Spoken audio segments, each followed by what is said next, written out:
श्रीमद् भागवत जी की साप्ताहिक विधि। पुराणों में श्रीमद् भागवत के सप्ताह पारायण तथा श्रवण की बड़ी भारी महिमा बतलाई गई है।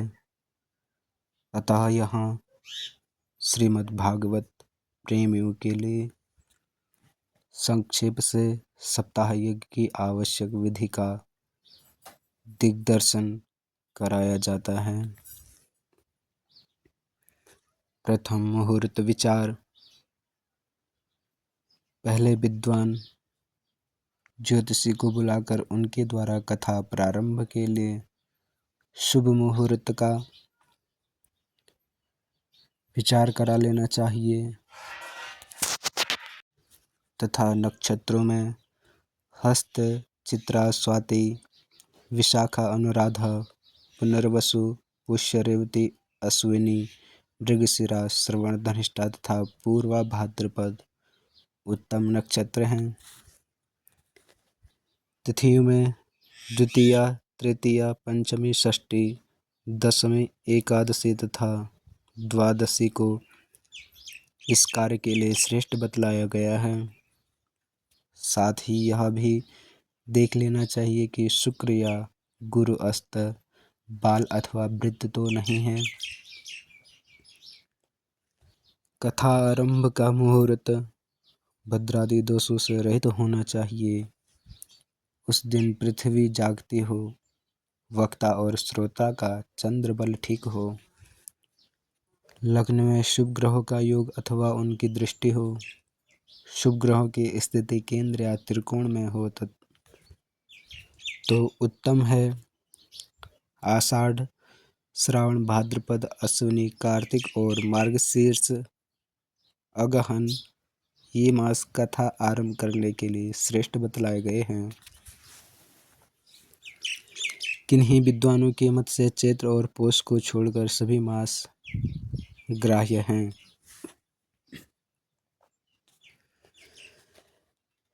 कथा के लिए स्थान। सप्ताह कथा के लिए उत्तम एवं पवित्र स्थान की व्यवस्था हो, जहां अधिक लोग सुविधा से बैठ सकें। ऐसे स्थान में कथा का आयोजन उत्तम है। नदी का तट, उपवन, बगीचा, देव मंदिर अथवा अपना निवास स्थान ये सभी कथा के लिए उपयोगी स्थल हैं। स्थान लिपा पुता स्वच्छ हो, नीचे की भूमि गोबर और पीली मिट्टी से लीपी गई हो अथवा पक्का आंगन हो तो उसे धो दिया गया हो। उस पर पवित्र एवं सुंदर आसन बिछे हों। ऊपर से चंदोवा तना हो। चंदोवा आदि किसी भी कार्य में नीले रंग के वस्त्र का उपयोग न किया गया हो। यजमान के हाथ से 16 हाथ लंबा और उतना ही चौड़ा कथा मंडप बने, उसे केले के खंभों से सजाया जाए। हरे बांस के खंभे लगाए जाएं। नूतन पल्लवों की बंधनवारों, पुष्पमालाओं और ध्वजा पताकाओं से मंडप को भली भांति सुसज्जित किया जाए। उस पर ऊपर से सुंदर चंदोवा तान दिया जाए। उस मंडप के दक्षिण पश्चिम भाग में कथावाचक और मुख्य श्रोता के बैठने के लिए स्थान हो। शेष भाग में देवताओं और कलश आदि का स्थापन किया जाए। कथावाचक के बैठने के लिए ऊंची चौकी रखी जाए। उस पर शुद्ध आसन, नया गद्दा बिछाया जाए। पीछे तथा पार्श्व भाग में मसनद एवं तकिए रख दिए जाएं। श्रीमद् भागवत को स्थापित करने के लिए एक छोटी सी चौकी या आधार पीठ बनवाकर उस पर पवित्र वस्त्र बिछा दिया जाए। उस पर आगे बताई जाने वाली विधि के अनुसार अष्टदल कमल बनाकर पूजन करके श्रीमद् भागवत की पुस्तक स्थापित की जाए। कथावाचक विद्वान सर्वशास्त्र कुशल दृष्टांत देकर श्रोताओं को समझाने में समर्थ, सदाचार एवं सद्गुण संपन्न ब्राह्मण हो। उनमें सुशीलता, कुलीनता, गंभीरता तथा श्री कृष्ण भक्ति का होना भी परम आवश्यक है। वक्ता को असूया तथा परनिंदा आदि दोषों से सर्वथा रहित निष्प्रिय होना चाहिए। श्रीमद् भागवत की पुस्तक को रेशमी वस्त्र से आच्छादित करके छत्र चंवर के साथ डोली में अथवा अपने मस्तक पर रखकर कथा मंडप में लाना और स्थापित करना चाहिए। उस समय गीत वाद्य आदि के द्वारा उत्सव मनाना चाहिए। कथा मंडप से अनुपयोगी वस्तुएं हटा देनी चाहिए। इधर उधर दीवालों में भगवान और उनकी लीलाओं के स्मारक चित्र लगा देने चाहिए। वक्ता का मुंह यदि उत्तर की ओर हो तो मुख्य श्रोता का मुख पूर्व की ओर होना चाहिए। यदि वक्ता पूर्वाभिमुख हो तो श्रोता का उत्तराभिमुख होना चाहिए।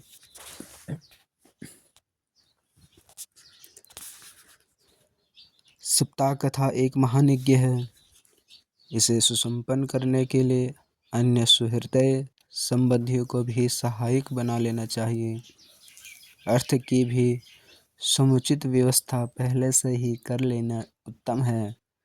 5-7 दिन से पहले ही दूर दूर तक कथा का समाचार भेज देना चाहिए और सबसे यह अनुरोध करना चाहिए कि वे स्वयं उपस्थित होकर सप्ताह कथा श्रवण करें।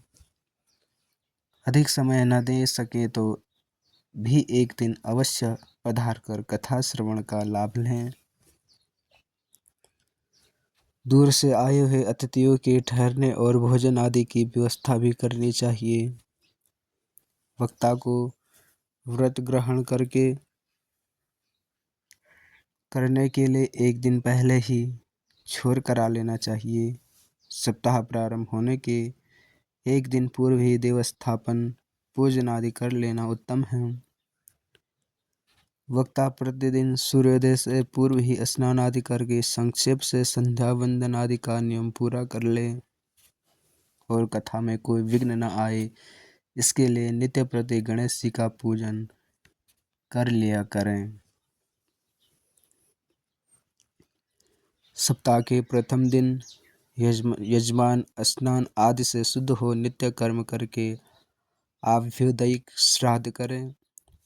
आभ्युदयिक श्राद्ध और पहले भी किया जा सकता है। यज्ञ में 21 दिन पहले भी आभ्युदयिक श्राद्ध करने का विधान है। उसके बाद गणेश, ब्रह्मा आदि देवताओं सहित नवग्रह, षोडश मातृका, सप्त चिरंजीवी, अश्वत्थामा, बलिव्यास, हनुमान, विभीषण, कृपाचार्य तथा परशुराम जी एवं कलश की स्थापना तथा पूजा करें। एक चौकी पर सर्वतोभद्र मंडल बनाकर उसके मध्य भाग में ताम्र कलश स्थापित करें। कलश के ऊपर भगवान श्री लक्ष्मी नारायण की प्रतिमा स्थापित करनी चाहिए। कलश के ही बगल में भगवान शालग्राम का सिंहासन विराजमान कर देना चाहिए। सर्वतोभद्र मंडल में स्थित समस्त देवताओं का पूजन करने के पश्चात भगवान नर नारायण, गुरुवायु, सरस्वती, शेष, सनकादि कुमार, सांख्यायन, पराशर, बृहस्पति, मैत्रेय तथा उद्धव का भी आवाहन, स्थापन एवं पूजन करना चाहिए। फिर त्रयारुणी आदि 6 पौराणिकों का भी स्थापन पूजन करके एक अलग पीठ पर उसे सुंदर वस्त्र से आवृत करके श्री नारद जी की स्थापना एवं अर्चना करनी चाहिए। तदनंतर आधार पीठ, पुस्तक एवं व्यास, वक्ता, आचार्य का भी यथा प्राप्त उपचारों से पूजन करना चाहिए। कथा निर्विघ्न पूर्ण हो, इसके लिए गणेश मंत्र, द्वादशाक्षर मंत्र तथा गायत्री मंत्र का जप और विष्णु सहस्त्र नाम एवं गीता का पाठ करने के लिए अपनी शक्ति के अनुसार 7, 5 या 3 ब्राह्मणों का वर्ण करें। श्रीमद् भागवत का भी एक पाठ अलग ब्राह्मण द्वारा कराए। देवताओं की स्थापना और पूजा के पहले स्वस्ति वाचन पूर्वक हाथ में पवित्री अक्षत, फूल, जल और द्रव्य लेकर एक महासंकल्प लेना चाहिए। संकल्प के पश्चात पूर्वोक्त देवताओं के चित्रपट में अथवा अक्षत पुंज पर उनका आवाहन स्थापन करके वैदिक पूजा पद्धति से सबकी पूजा करनी चाहिए। सप्त चिरंजीवी पुरुषों तथा सनत कुमार आदि का पूजन नाम मंत्र द्वारा करना चाहिए। कथा मंडप में चारों दिशाओं या कोणों में एक एक कलश और मध्य भाग में एक कलश, इस प्रकार 5 कलश स्थापित करने चाहिए। चारों ओर के 4 कलशों में पूर्व के कलश पर ऋग्वेद की, दक्षिण कलश पर यजुर्वेद, पश्चिम कलश में सामवेद की और उत्तर कलश में अथर्ववेद की स्थापना एवं पूजा करनी चाहिए।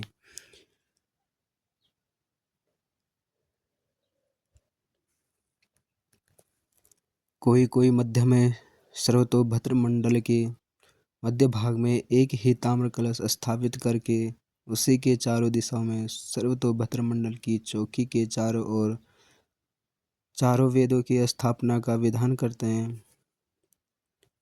इसी कलश के ऊपर भगवान श्री लक्ष्मी नारायण की प्रतिमा स्थापित करें और षोडशोपचार विधि से उनकी पूजा करें।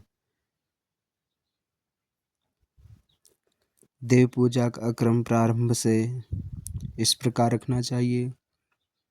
पहले रक्षा दीप प्रज्वलित करें।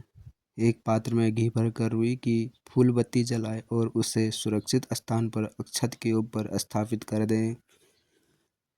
वह वायु आदि के झोंके से बुझ न जाए, इसकी सावधानी के साथ व्यवस्था करें। फिर स्वस्ति वाचन पूर्वक मंगल पाठ एवं सर्वदेव नमस्कार करके पूर्वोक्त महासंकल्प पढ़ें।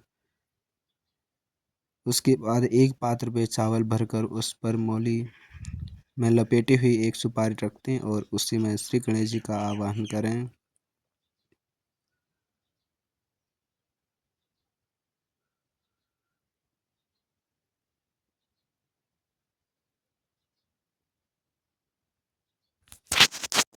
इस प्रकार गणेश पूजन के साथ